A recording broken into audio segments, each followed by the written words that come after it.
এই দেখো বন্ধুরা, আমার সব লাড্ডুগুলোই বানা হয়ে গেছে। আর দেখতে কেমন লাগছে দেখো, কতটা লবণীয় লাগছে। আর খেতে কিন্তু অসাধারণ টেস্ট হয়। তোমরা একবার হলো বানিয়ে দেখতে পারো। আর দেখো 1 কেজি সুজি তো কতগুলো লাড্ডু হয়েছে, পুরো থালাটা ভর্তি হয়ে গেছে। কতটা সুন্দর লাগছে দেখতে। আর সাদা তিলটা দিয়েছি বলে আরও সুন্দর লাগছে দেখতে, ছোট ছোট সাদা, মানে পাথরগুলোর মতো লাইট করছে।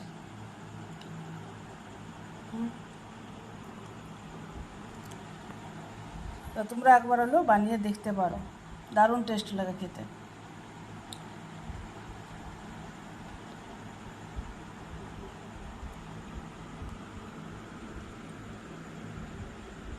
কত সুন্দর দানা দানা ভাব লাগছে দেখো।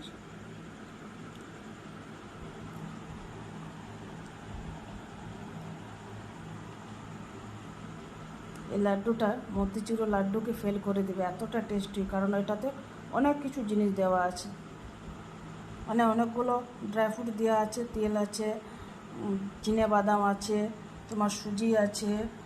আর সুজির মধ্যে আরও অনেক কিছু দেওয়া থাকে, সেই জিনিসটা আছে, মানে কি বলবো, সুজির সাথে শ্যামা চাল আছে, 5 রকমের জিনিস আছে ওই সুজির প্যাকেটটা। শুধু সুজির প্যাকেট নয়, একটা প্যাকেট পাওয়া যায় আমার বাবার বাড়ির দিকে, সেই প্যাকেটটার মধ্যে 5 রকমের জিনিস দেওয়া থাকে।